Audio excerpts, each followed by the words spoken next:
Starting और speed control, इस दोनों में एक चीज देखिए, स्टार्टिंग क्या है, पहली बार ये वाला टॉपिक पढ़ रहे हैं, इसके बाद जब आगे आप मशीन्स वाला सब्जेक्ट पढ़ेंगे तो अपना आप ये वाली चीज़ समझ में आ जाएंगी। पहली बार पढ़ रहे हैं इसलिए वाली चीज़ देखिए, स्टार्टिंग जब हम बात करते हैं मशीन्स या मोटर्स की स्टार्टिंग, तो उससे हमारा मतलब क्या होता है? मतलब ये होता है कि अगर किसी डीसी मोटर को, शंट मोटर को या सीरीज मोटर को स्टार्ट करना है तो स्टार्ट आप कैसे करेंगे? अभी तक आप लोगों ने जितनी भी मोटर्स मान लीजिए कभी स्टार्ट करी भी होगी तो सब कुछ बड़ा सिंपल है, पुश बटन स्टार्ट है, आपने खाली बटन दबाया स्टार्ट हो जाती है, इससे ज़्यादा और कुछ नहीं करना होता। कुछ मोटर्स के केस में अगर आपने कभी मान लीजिए कभी सबमर्सिबल पंप किया, मतलब बहुत हैवी ड्यूटी, अगर कभी इंडक्शन मोटर स्टार्ट करी होगी तो शायद उसमें स्टार्टर आपने चलाया होगा, कभी स्टार्टर एक रेड बटन दबाते, ग्रीन बटन दबाते हैं तो उससे मोटर स्टार्ट हो जाती है, रेड बटन दबाने से ऑफ हो जाती है, तो वो स्टार्टर होता है। वो बॉक्स जो होता है, that box is known as starter. Starter का मतलब क्या है? स्टार्टर स्टार्टिंग में असिस्ट करता है, एक मोटर को स्टार्ट करने के काम में आता है। स्टार्ट करना इतना आसान काम नहीं है, स्टार्ट करना बड़ा टेढ़ा काम है मोटर्स को, खासतौर से डीसी शंट मोटर को या सीरीज मोटर को, इसको स्टार्ट करना और मुश्किल काम है। मुश्किल काम क्यों है? वही चीजें देखते हैं। तो इसलिए स्टार्ट करने का एक प्रोसीजर होता है, किस तरह से स्टार्ट करा जाता है। तो लेट्स सी दैट कि स्टार्टिंग के केस में उसमें प्रॉब्लम क्या आती है। डीसी शंट मोटर से नॉर्मली स्टार्ट करते हैं, तो वही देखिए, शंट मोटर आर्मेचर रेजिस्टेंस कितनी होती है?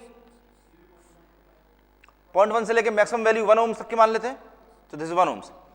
This is EB, back EMF. Back EMF का फॉर्मूला क्या होता है? 5ZNP/60A। इसका मतलब EB is proportional to 5N। ठीक, 5ZNP/60A, बाकी सब चीजें कांस्टेंट है, वेरिएबल चीजें खाली 5 और है। शंट फील्ड, यहां से लोड करंट आ रहा IL, यहां पर आपने सप्लाई वोल्टेज दे रखा VL। नॉर्मली VL की वैल्यू कितनी होगी? 220 वोल्ट। IL की वैल्यू नॉर्मली कितनी होती है? 10 एम्पियर्स होती है। अगर आप लोड पर रन कर रहे हैं तो फुल लोड करंट लोड पर आपने इसको रन कर रहे हैं तब 10 एम्पियर्स होती है, नहीं तो ये वेरी हो सकती है। लोड अगर आप कम कर देंगे तो करंट की वैल्यू कम हो जाएगी, लोड ज्यादा कर देंगे तो करंट की वैल्यू ज्यादा हो जाएगी। दिस इज ISH, इसके अंदर शंट फील्ड करंट जा रही है। This is RSH, shunt field resistance है। दिस है। अब देखिए, जिस टाइम आप मोटर को स्टार्ट करा, आपने मोटर को जिस टाइम स्टार्ट करा है, जिस स्विच ऑन किया है, जिस इंस्टेंट पर आपने स्विच ऑन किया है, उस टाइम N की वैल्यू कितनी है? 0। क्या ये 0 है? ये वाली चीज सब लोगों को क्लियर हो रही है? जिस पॉइंट पर आपने स्विच ऑन किया है उसके पहले मोटर स्टैंड स्टिल कंडीशन में थी। स्टैंड स्टिल का मतलब रुकी हुई थी, खड़ी हुई थी, सब, उसके अंदर कोई स्पीड नहीं थी, रोटर मूव नहीं कर रहा था, रोटर अपनी जगह पर रुका हुआ था। जिस पॉइंट पर आपने स्विच ऑन करा उस टाइम क्या हुआ? जितना वोल्टेज था ये VL 220 वोल्ट, वो पूरा वोल्टेज मोटर के क्रॉस पहुंच गया है, लेकिन स्पीड की वैल्यू अभी 0 ही है, बिल्कुल जिस टाइम पर आपने स्विच ऑन किया है। स्पीड की वैल्यू 0 है तो EB की वैल्यू कितनी होगी? 0। बैक ईएमएफ की वैल्यू 0 हो गई। अब अगर ये 0 है, जिसका मतलब दिस बैक ईएमएफ खत्म हो गया, तो खाली ये सर्किट रह गया, तो ये पूरा 220 वोल्ट इस 1 ओम की रेजिस्टेंस के क्रॉस में आ जाता है। करंट कितनी हो जाएगी? 220 एम्पियर। अगर पूरा VL 220 वोल्ट है और इतना आप जानते हैं कि EB is equal to VL minus IARA, ये होता है। EB अगर 0 है, इफ EB इज 0, इसके केस में आप देख रहे हैं at starting N is equal to 0, so EB is equal to 0। तो ये क्वेश्चन क्या बन जाता है? 0 is equal to VL minus IARA और VL is equal to IARA, ये क्वेश्चन बन गया। ऐसी कंडीशन में आप ये दे सकते हैं कि IA is equal to VL upon RA। VL की वैल्यू 220 वोल्ट है, RA की वैल्यू 1 ओम्स है, तो 220 एम्पियर्स हो गया। जो नॉर्मल रेटेड करंट जो 10 एम्पियर या 10 एम्पियर से कम थी, वो स्टार्टिंग के टाइम पर करंट की वैल्यू पहुंच रही है 220 एम्पियर। पूरी मोटर जल सकती है, सब कुछ खत्म हो सकता है। ये मेन प्रॉब्लम है स्टार्टिंग के केस में। ये चीज सीरीज मोटर में भी है। सीरीज मोटर में खाली इसके सीरीज में एक ओम की रेजिस्टेंस एक और लगी होगी, फील्ड रेजिस्टेंस लगा रखी होगी, फील्ड रेजिस्टेंस में 1 ओम की रेजिस्टेंस और लगी होगी, दैट्स ऑल। बाकी इसका पूरी वर्किंग उसमें 2 ओम की रेजिस्टेंस होगी, तो इसमें समझ लीजिए 110 एम्पियर जा रहा होगा, बट अगेन करंट की वैल्यू बहुत हाई है, it's abnormally high. Which you cannot allow, आप ये अलाउ नहीं कर सकते कि इतनी high value of current motor के अंदर जाए, ये चीज आप अलाउ नहीं कर सकते। इसलिए आपको कोई तरीका एम्प्लॉय करना पड़ता है जिस तरीके से आप इसकी करंट को लिमिट कर सकें, कम कर सकें, वो करना बड़ा जरूरी है। उसके लिए आप करते क्या हैं कि इसकी सीरीज में, मैं थोड़ा इसको ऊपर करके बनाया था,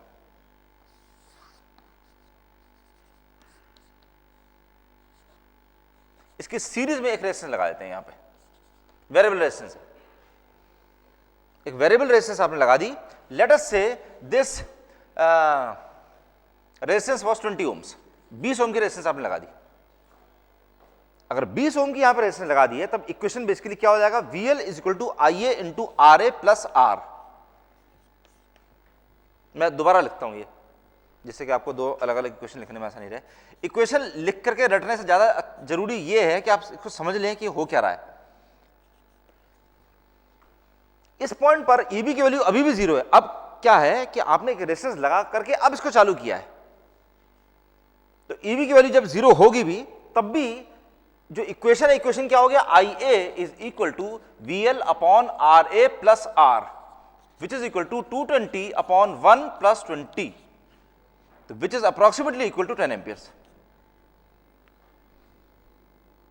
तो ये जो रेजिस्टेंस आपने एडिशनल नीचे रेजिस्टेंस लगा दी है, इस रेजिस्टेंस से आपने ये अचीव कर लिया कि जो करंट इसके अंदर जाने वाली थी, current is limited from 220 amperes to 10 amperes, 10 ampere तक एकदम कम हो गई, रिड्यूस हो गई।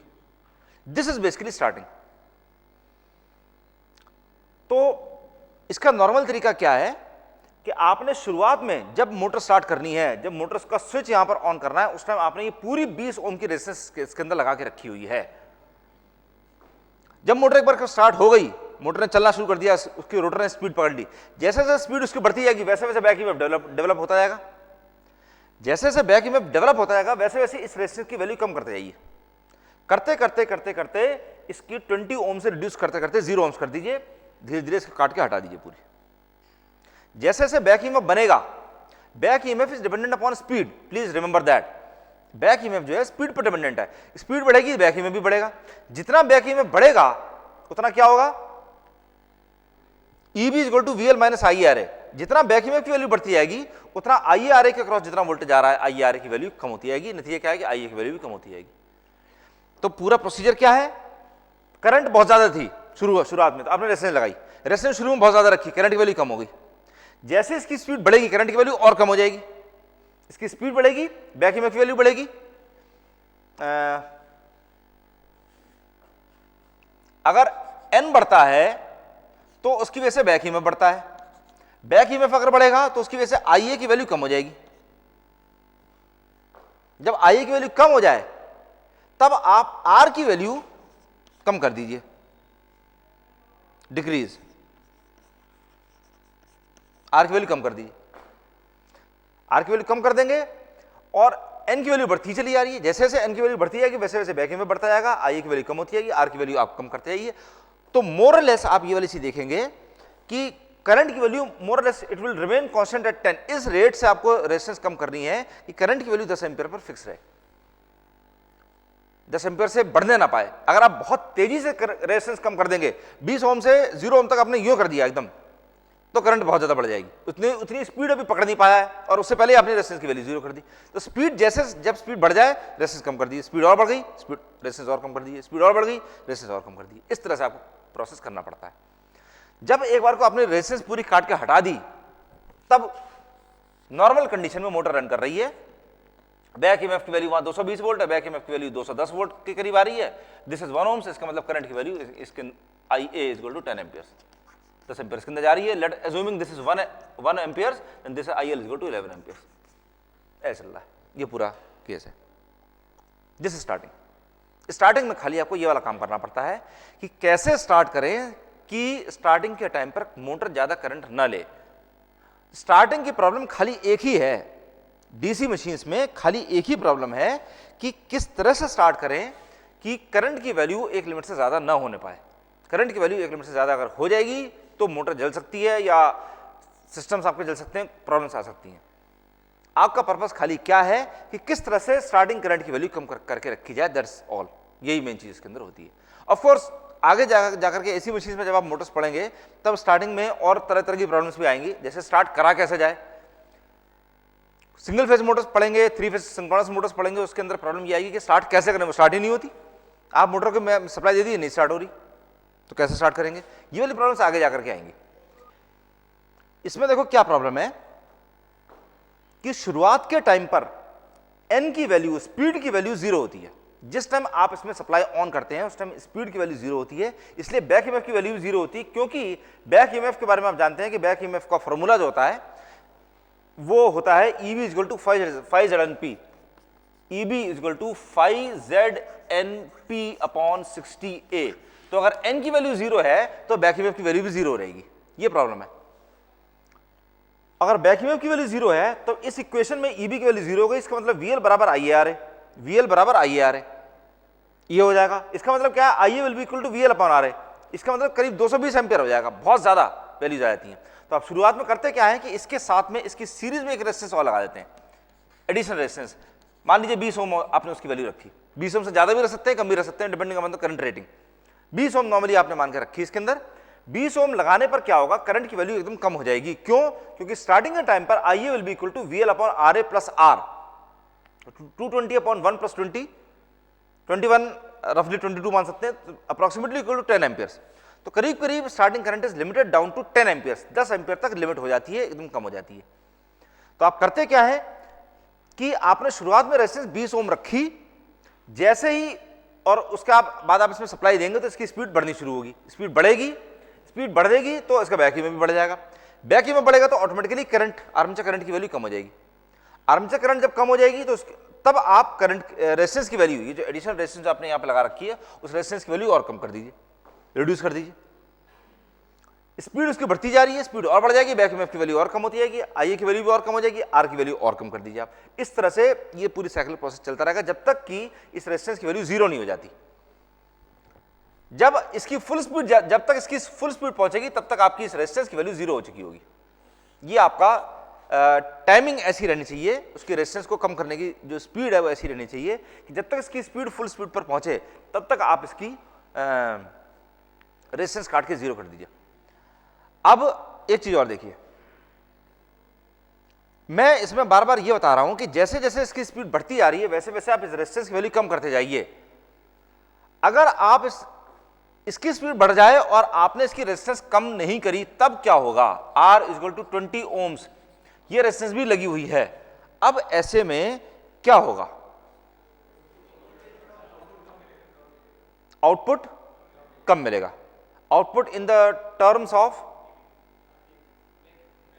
EB, RPM, सेवरल थिंग्स, कई सारी चीजें। आप ये वाली चीज देखेंगे कि अगर ये रेजिस्टेंस आपने काट के नहीं हटाई तो सबसे पहली चीज क्या है, motor is basically meant for speed, speed और टॉर्क, ये चीजें आपको कम हो जाएंगी, स्पीड की वैल्यू एकदम कम हो जाएगी। टॉर्क अभी हमने डिस्कस नहीं करा है इसलिए मैं डिस्कस नहीं कर रहा हूं। स्पीड की वैल्यू एकदम कम हो जाएगी, स्पीड कम मिलती रहेगी। क्यों? क्योंकि अब EB = VL - IA × RA + R, ये हो जाता है RA + R। R की वैल्यू अगर बढ़ी हुई है, R की वैल्यू 20 ओम के आसपास चल रही है तो इसका मतलब बैक ईएमएफ की वैल्यू बहुत कम हो जाएगी। Back EMF is greatly reduce. Back EMF अगर कम हो गया तो N की वैल्यू भी एकदम कम हो जाएगी। And as you will see later on कि N की वैल्यू कम होने से टॉर्क पे भी फर्क पड़ जाता है। तो इसीलिए आपको ये करना जरूरी है कि जैसे जैसे स्पीड उसकी बढ़ती जाए वैसे वैसे आप रेजिस्टेंस कम करके काट के हटा दीजिए। नहीं हटाई तो उसकी स्पीड कम रह जाएगी बिल्कुल। और यही एक तरीका स्पीड कंट्रोल का भी है। जब आपको स्पीड कंट्रोल करनी है, आप ये चाहते हैं, मान लीजिए कि इसकी स्पीड जो है, जब आपने इसमें मान लीजिए अब जब स्टार्टिंग पूरी कंप्लीट हो गई, स्टार्टिंग कंप्लीट हो गई, इसका मतलब क्या है, अब यहां पर रेजिस्टेंस कोई नहीं लगी हुई है, ये नॉर्मल रेटेड स्पीड पर रन कर रही है। लेट अस से इसकी रेटेड स्पीड वाज से 1000 आरपीएम, 1500 आरपीएम मान लेते हैं, 1500 आरपीएम पर रन कर रही है। अब आप इसकी स्पीड कम ज्यादा करना चाहते हैं तो क्या करेंगे,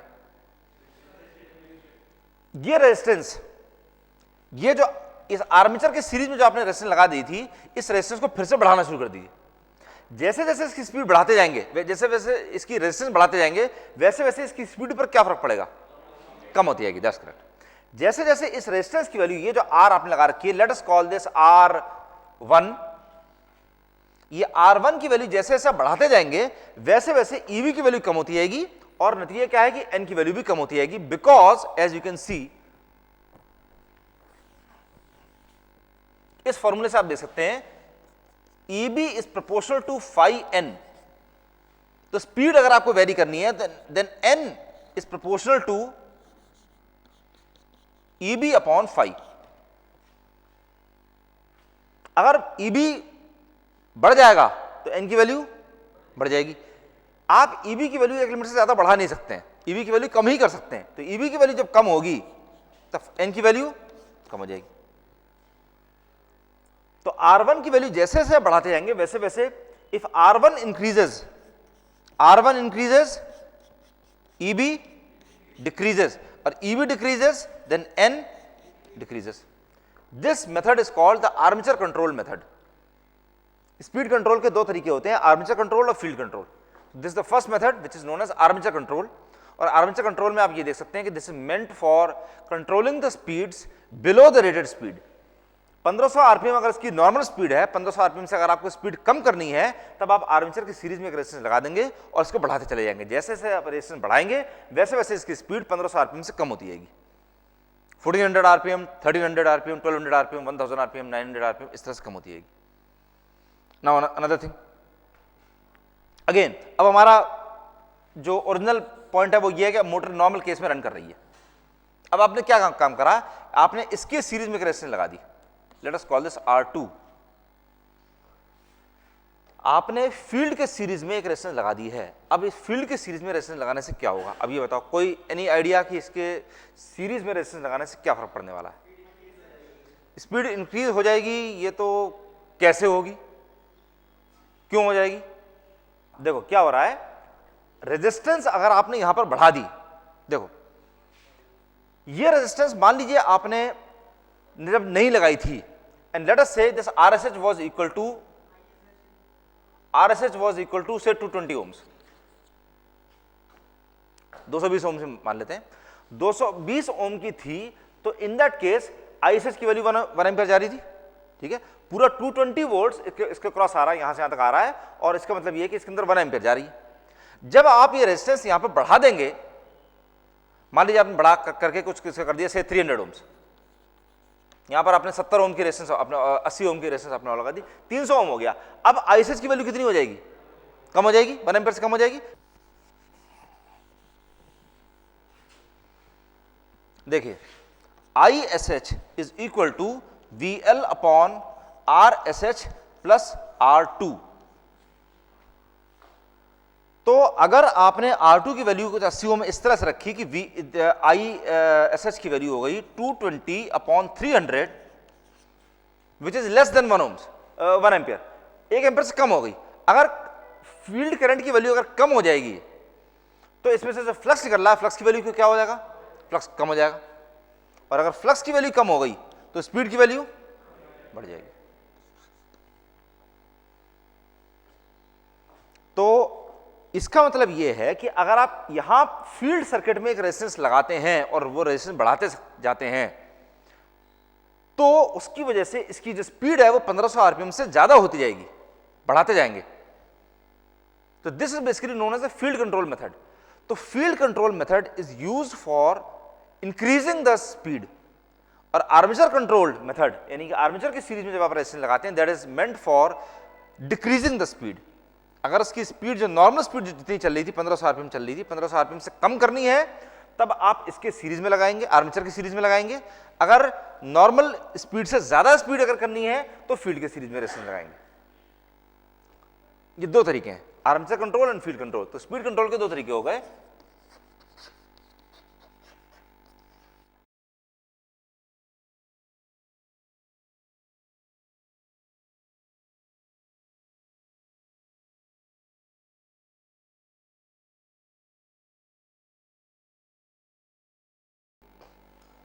हाँ,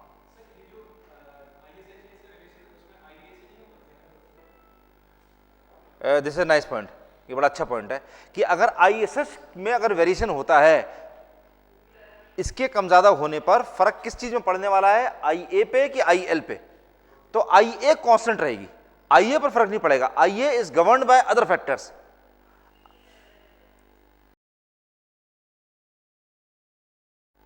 अभी जो पॉइंट अभी डिस्कस किया था, इसी पॉइंट से मैं दोबारा स्टार्ट कर रहा हूं।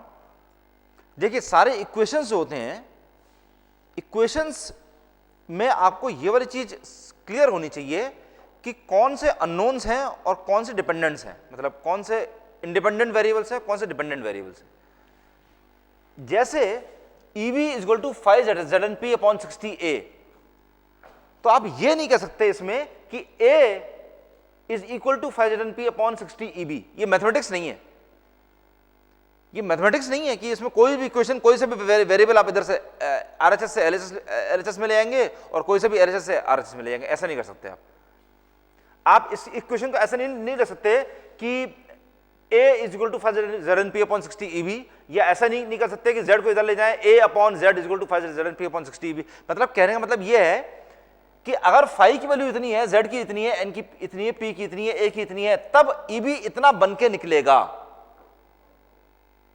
ये इंपॉर्टेंट पॉइंट है। अगर इन सब की इतनी इतनी वैल्यू रखी जाएगी तब EB की वैल्यू इतनी हो जाएगी। अगर इनकी वैल्यू कम हो जाएगी तो EB की वैल्यू कम हो जाएगी, इनकी वैल्यू ज्यादा हो जाएगी तो EB की वैल्यू ज्यादा हो जाएगी। It's not vice versa. ऐसा नहीं है कि EB की वैल्यू अगर आप कम कर दी तो उससे A की आर्मेचर पाथ, पैरेलल पाथ की वैल्यू कम हो जाएगी। ऐसा हो सकता है? It's not possible. आप ये वाला काम नहीं कर सकते कि मैं ये कह दूं कि EB की वैल्यू अगर मैं कम कर दूं तो नंबर ऑफ पोल्स कम हो जाएंगे। ये चीज नहीं हो सकती उसके अंदर। जैसे हमारा ये वाला इक्वेशन था, VL is equal to EB plus IARA, तो इसमें अगर EB की कुछ सर्टेन वैल्यू है और IA की कुछ सर्टेन वैल्यू है तो VL आप वेरी कर सकते हैं। उल्टा हो गया एक्चुअली, VL की कुछ आप फिक्स वैल्यू है, VL आप देने वाले हैं। VL वो वाली वेरिएबल है जो आप कंट्रोल करेंगे, अपना कंट्रोल नहीं हो रहा। EB वो वाला वेरिएबल है जो अपने आप कंट्रोल हो रहा है। IA वो वाला वेरिएबल है जो अपने आप कंट्रोल हो रहा है। RA वो वाला वेरिएबल है जो कंट्रोल नहीं हो सकता। ये सब अलग अलग वेरिएबल्स हैं। मैं इस इक्वेशन को अगर ऐसे लिखना चाहूं कि RA is equal to VL minus EB upon IA, तो क्या मैं VL, EB और IA की वैल्यू अगर ऊपर नीचे कर दूं तो क्या उस समय RA की वैल्यू कंट्रोल कर सकता हूं? नहीं कर सकता। It's not possible. RA armature resistance, जितने आपने उसके अंदर कनेक्टर्स लगा रखे हैं, वो कनेक्टर सीरीज में आप एक दूसरे के साथ में लगे हुए हैं और उस सीरीज में होने की वजह से उनकी एक डेफिनेट अमाउंट ऑफ रेजिस्टेंस उनके साथ में है, दैट इज फिक्स्ड। उस रेजिस्टेंस को आप कम ज्यादा नहीं कर सकते हैं। There is not mathematics. मैं ये वाली चीज समझाना चाह रहा हूं। तो हर चीज वेरिएबल नहीं होती। तो कौन सी चीज आप कंट्रोल कर सकते हैं, कौन सी चीज आप कंट्रोल नहीं कर सकते, this you have to know and understand. ये वाली चीज। तो इस पूरे डिस्कशन का पर्पस यहां पर यह था कि ISH is controlled by VL and RSH और R2, जो भी इस फील्ड सर्किट के अंदर जितनी रेजिस्टेंस है, that's all. ISH is not governed by any other factor.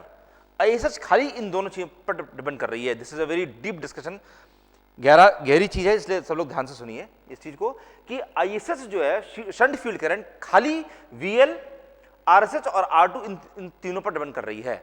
इसका IA से, EB से कोई लेना देना नहीं है। जबकि अगर आप IA देख रहे हैं तो IA is dependent upon VL, EB और RA। तो RA अगर कम ज्यादा करेंगे, VL कम ज्यादा करेंगे, EB कम ज्यादा होगा, तो उसकी वजह से EB कम ज्यादा कैसे कर सकते हैं? 5 को वेरी करके, जिसमें Z is constant, P is constant, A is constant, 60 is constant. So EB is only proportional to phi and N. That's all.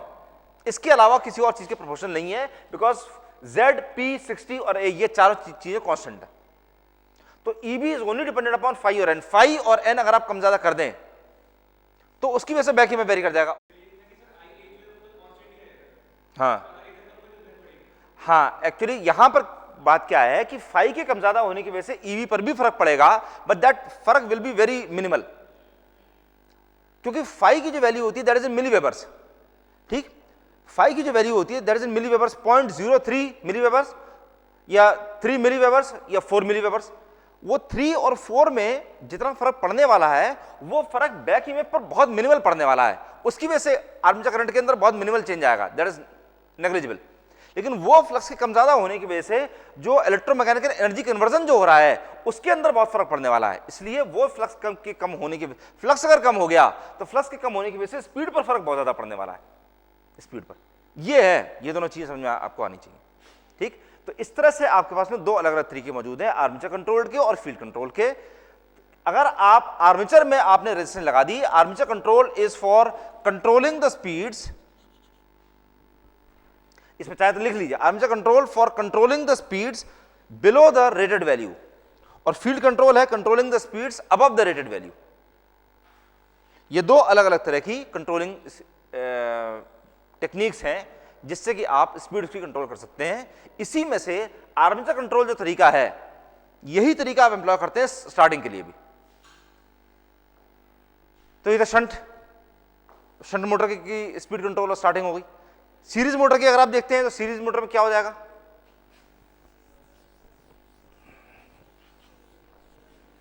Series motor के स्पीड कंट्रोल के तरीके देखिए।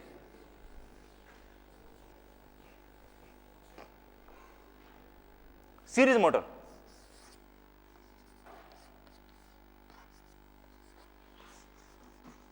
ये सीरीज मोटर है। सीरीज मोटर में there is nothing like armature circuit और field circuit, एक ही सर्किट है, सीरीज सर्किट। उसी सीरीज सर्किट के अंदर आपको रेजिस्टेंस लगानी है। अब चाहे आप रेजिस्टेंस यहां लगा दीजिए, चाहे यहां लगा दीजिए, चाहे यहां लगा दीजिए, चाहे यहां लगा दीजिए, चाहे यहां लगा, कहीं भी लगा दीजिए, कोई फर्क नहीं पड़ता। रेजिस्टेंस आपको इसके अंदर लगानी है, कहीं पर भी रेजिस्टेंस लगा दीजिए, काम करना शुरू कर देगी। अब ऐसे में रेजिस्टेंस अगर आप लगाते हैं तो रेजिस्टेंस लगाने की वजह से रेजिस्टेंस जैसे जैसे बढ़ाते जाएंगे वैसे वैसे इसकी स्पीड पर फर्क क्या पड़ेगा, कोई बता सकता है मेरे को? रेजिस्टेंस अगर आप बढ़ाते जा रहे हैं तो बढ़ाने की वजह से इसकी स्पीड पर फर्क क्या पड़ने वाला है? बढ़ जाएगी कि कम हो जाएगी? This will have to be checked, क्योंकि रेजिस्टेंस बढ़ाने की वजह से फ्लक्स की वैल्यू कम हो रही है, फ्लक्स की वैल्यू कम हो रही है और बैक ईएमएफ की वैल्यू भी कम हो रही है, तो दोनों चीजों में फर्क पड़ रहा है। तो you will have to achieve a certain value. इसीलिए ये वाली चीज ज्यादा प्रेफरेबल नहीं होती, because this is unpredictable. It is not exactly unpredictable, आप प्रेडिक्ट कर सकते हैं, बता सकते हैं through the basis of experiments, लेकिन उससे ज्यादा बढ़िया तरीका वो एम्प्लॉय करा जाता है जिसमें आप अलग अलग कंट्रोल कर सकें। इसके पैरेलल में आपने एक रेजिस्टेंस लगा दी शंट में, या इसके पैरेलल में एक रेजिस्टेंस लगा दी, आर्मेचर के शंट में एक रेजिस्टेंस लगा दी, या फील्ड के शंट में एक रेजिस्टेंस लगा दी, जिससे खाली वही वैल्यू कंट्रोल हो रही है। दिस इज वन तरीका। इसके अलावा और तरीका क्या है कि आपने फील्ड में नंबर ऑफ टर्न्स वेरिएबल दे दिए,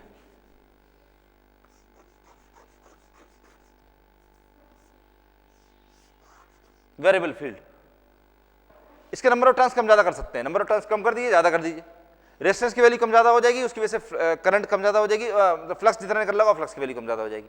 तो ये अलग अलग तरीके हो गए।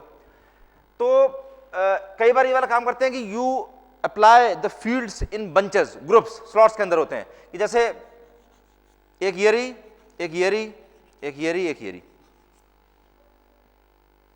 छोटी छोटी 4 कॉइल्स हैं। इनको चाहे तो आप चारों को सीरीज में लगा दीजिए, चाहे तो इन दोनों को पैरेलल में, इन दोनों को पैरेलल में, फिर इस कॉम्बिनेशन को सीरीज में लगा दीजिए, चाहे तो चारों को पैरेलल में लगा दीजिए। अलग अलग वेरिएबल्स, अलग अलग वैल्यूज आप अचीव कर सकते हैं छोटे छोटे 4 कॉम्बिनेशन से, 4 के कॉम्बिनेशन से या 8 के कॉम्बिनेशन से, जैसा कॉम्बिनेशन लगाना चाहे।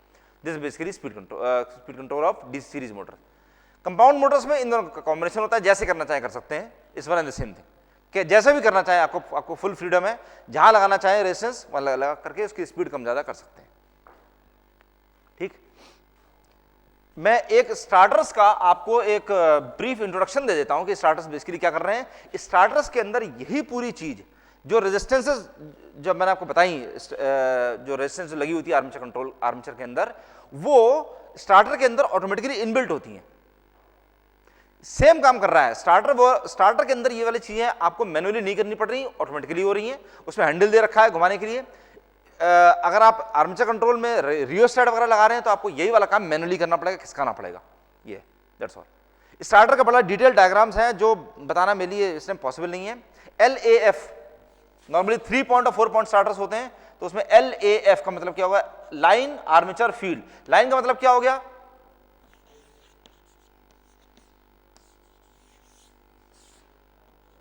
ये वाला पॉइंट हो गया लाइन, एक तो कॉमन पॉइंट हो गया, कॉमन पॉइंट के बाद ये वाला लाइन हो गया, this is armature, this field, ये तीन अलग अलग पॉइंट्स हो गए, वो आपस में जोड़ देंगे और कॉमन पॉइंट जो वो कॉमन पॉइंट अलग चला जाएगा। इस तरह से इसके अंदर कनेक्शंस होते हैं और स्टार्टर के अंदर रेजिस्टेंस लगी होती हैं। ये वाली चीजें जो लाइन आर्मेचर और स्टार्टर्स जो हैं, 3 पॉइंट स्टार्टर्स और 4 पॉइंट स्टार्टर्स, दो तरह के स्टार्टर्स होते हैं। इनके detail diagram I will prefer, ये वाली चीजें आप सेल्फ स्टडी में कर लीजिए, डिटेल डायग्राम देखने के बाद में बड़े आसानी से क्लियर हो जाएगा। और कुछ उसमें अगर डाउट होता है then you can ask me, ठीक।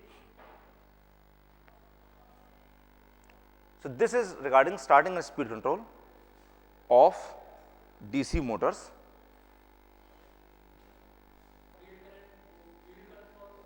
Field current, field control. अच्छा, field control क्या होता है? Field control का मतलब यहां पर यह है कि फील्ड मान लीजिए ये रही, ये मैंने बहुत ज्यादा टर्न्स दे रखे हैं, इतने ज्यादा टर्न्स होते नहीं है, टर्न्स बहुत कम होते हैं उसके अंदर। सीरीज फील्ड बहुत छोटी होती है, जैसे कि आप जानते हैं उसकी रेजिस्टेंस कितनी होती है, 1 ओम्स और 2 ohms, maximum 1 ohms, 1.5 ohms, 2 ohms, बड़ी छोटी सी। तो शंट फील्ड जब भी आप बनाएंगे तो शंट फील्ड ऐसे बनाई जाती है, लेकिन सीरीज फील्ड हमेशा ऐसे बनाते हैं, दैट्स ऑल,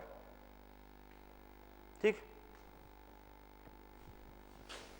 अब क्या है, मान लीजिए इसकी रेजिस्टेंस थी 1 ओम्स की, तो आप अलग अलग तरीके से ये वाला चीज अचीव कर सकते हैं। मान लीजिए आपने ये वाला काम कर दिया, 0.5 ओम्स की 4 रेजिस्टेंस ले ली,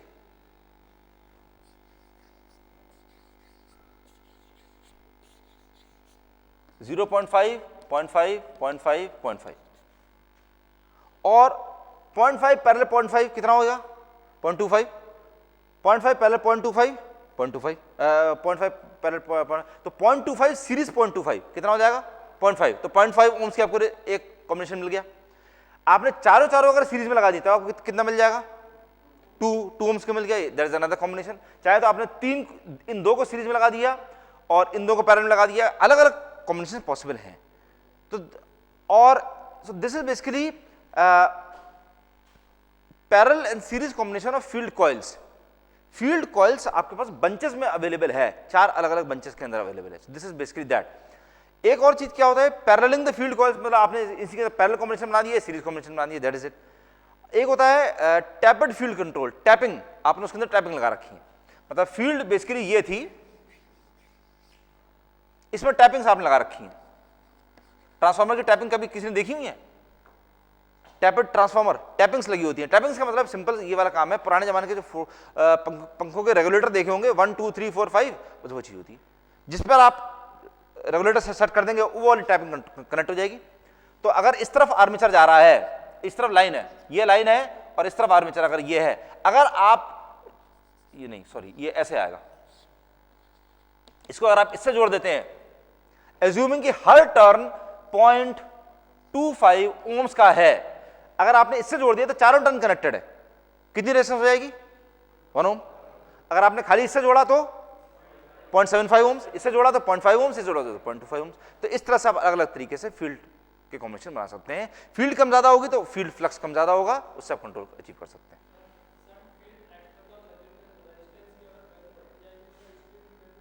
शंट फील्ड एक्सटर्नल रेजिस्टेंस की वैल्यू अगर बढ़ती जाएगी तो स्पीड की वैल्यू कम होती जाएगी, स्पीड की वैल्यू बढ़ती चली जाएगी। कैसे बढ़ जाएगी, क्योंकि अगर वो रेजिस्टेंस बढ़ जाएगी, जितनी शंट फील्ड में आपने रेजिस्टेंस की वैल्यू अगर बढ़ा दी तो जो करंट जा रहा था ISH की वैल्यू कम हो जाएगी।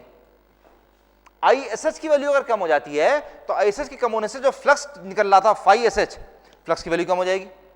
और फ्लक्स की वैल्यू अगर कम हो गई तो दिस यू ऑलरेडी नो कि EB is proportional to phi n, तो phi की वैल्यू अगर कम हो जाएगी तो n की वैल्यू बढ़ जाएगी, ये चीज। तो n is proportional to EB upon phi, तो phi की वैल्यू अगर कम हो जाएगी तो स्पीड की वैल्यू बढ़ती चली जाएगी, ये। और इसी का एक एग्जांपल आप क्विज में भी मैंने ये चीज दी थी कि series motor should never be started on no load. No load पर अगर आपने सीरीज मोटर को स्टार्ट करने की कोशिश की तो देखो क्या होगा, यहां पर उसका और डिटेल एक्सप्लेनेशन है। नो लोड पर IL की value, IL, ISH, IL, ISE, IA सारी करंट एक ही है, केवल एक करंट है। लोड बिल्कुल मिनिमल है तो करंट की वैल्यू कितनी हो जाएगी, 0, मतलब ऑलमोस्ट 0, नेग्लिजिबल हो जाएगी, वेरी लो। अगर करंट की वैल्यू बहुत लो हो गई तो फ्लक्स की वैल्यू कितनी हो जाएगी, if current is very low then flux की value very low. Again current की वजह से फ्लक्स नहीं कर रहा है, करंट ज्यादा होगा फ्लक्स ज्यादा होगा, करंट कम होगा तो फ्लक्स भी कम होगा। अगर फ्लक्स की वैल्यू बिल्कुल मिनिमल ऑलमोस्ट जीरो हो गई तो एन की वैल्यू ऑलमोस्ट इन्फिनिट हो जाएगी। तो कैरेक्टरिस्टिक्स में आप इसके ये देखेंगे कि इसके कर्व इस तरह का होता है, अगर ये स्पीड है और ये आर्मेचर करंट है, आर्मेचर करंट जैसे जैसे जीरो की तरफ आती है वैसे वैसे एन की वैल्यू इन्फिनिटी की तरफ चली जाती है। कैरेक्टरिस्टिक जिस टाइम हम ड्रॉ करेंगे मोस्ट ऑफली कल वाले टर्न पे, तब हम ये वाली चीज और देख लेंगे।